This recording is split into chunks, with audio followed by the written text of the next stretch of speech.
Hi, our patient is a 78-year-old female from Alexander City, Alabama, and she has hypertension, hypothyroidism, and neck pain. During our safety check, her house was not cluttered. It was well organized. There weren't any non-skid. There was a non-skid material like in the bottom of the shower. It was a standalone shower, so it wasn't a tub to climb in and out of. She has adequate lighting inside and outside her home and uses night lights to see from the bedroom to bathroom during the night. She has smoke detectors and carbon monoxide monitors placed throughout the house, and she also has alarms for the shed and house.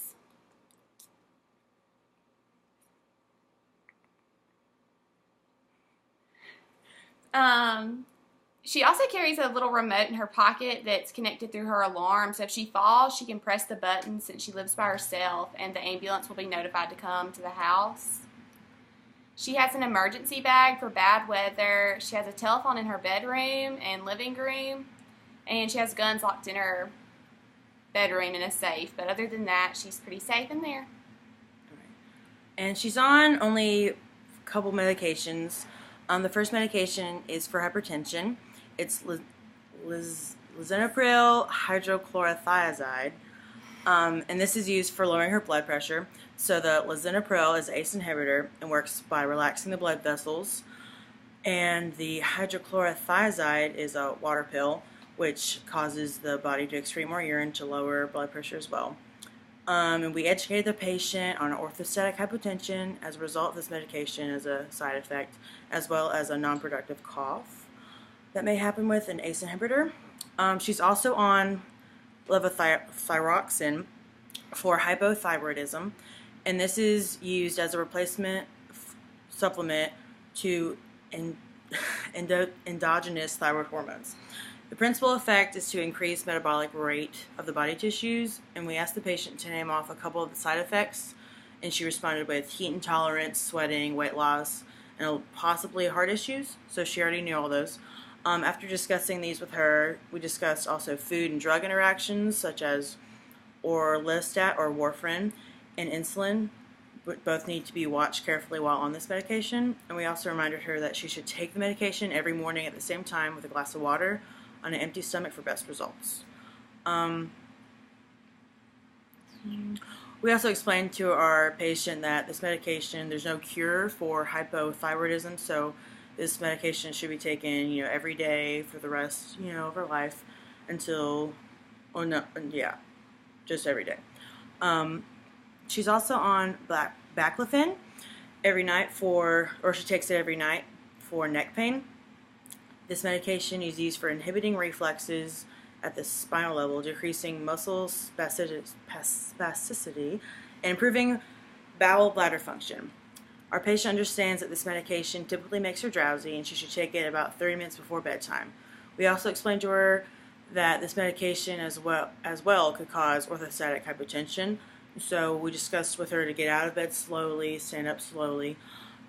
This medication should not be stopped abruptly due to the risk of acute withdrawal reaction.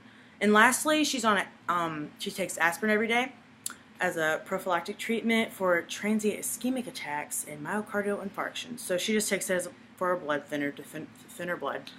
So education for this drug was mainly, if she were to have any kind of surgery, she'd need to inform the healthcare provider that she's on aspirin, pretty much. Also, this drug may have a tendency to cause bleeding, bruises, and just be aware that,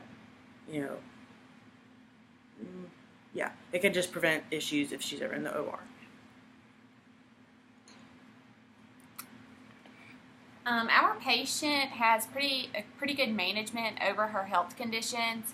For hypertension, Ms. Thomas has cut back on her salt intake and become more conscious about sodium in foods. She does not smoke or drink alcohol, which helps her blood pressure, and she gets to see her primary doctor every month to keep a check on her blood pressure. For her neck pain, she has recently started using a heating pad on her neck before bed. Her medication is written for a 3-month supply, so she does not interact with the doctor as much for this issue. She has tried some essential oils but stated they did not work for me like the woman said they would. Hypothyroidism. She is taking medication for this issue. Ms. Thomas began eating smaller meals more frequently throughout the day to help keep a stable energy source. She is given a 3-month supply and has levels checked when she needs her refills to make sure that the medication is working. Overall health management. Our patient loves to exercise, so she walks around her yard every evening. She also goes to a local gym that offers senior citizen classes every Tuesday, in which she does cardio, lifts weights, and ends with yoga. As well as exercising, she eats fruit, veggies, and grilled meats on a regular basis. She has cut out her sweets because they aren't good for her. And resources that she has available, and she has a gym, Anytime Fitness, Temple Medical Clinic, Jackson's Drugstore Pharmacy, and the Senior Citizen Center. And then she also has hospitals, Russell Medical Clinic, Urgent Care, and yeah. Okay. She has everything she needs to manage her hypertension, hypothyroidism, and neck pain. I mean, she's been managing them for a while, so she pretty much knows how to do it. She has adequate income to pay for her medications and for groceries, as well as anything else she needs. She also has a blood pressure cuff to monitor her blood pressure at home when she needs to, and she does that. She checks it every morning and afternoon. Okay, lastly, the patient's role in her family. Mrs. Thomas is a widow as of 2015 and lives alone. She does not require any care at this time with her daily activities such as bathing, dressing, cooking, and cleaning. She does not take care of anyone. She may occasionally go to the grocery store for a friend, but not often. Her family has always been a huge help to her and her husband in making sure the yard was mowed, the house was in good shape, and other maintenance issues were taken care of. She does have a step ladder in which she will change a light bulb if someone can't come over, like when she wants them to. And that's it. Mm-hmm.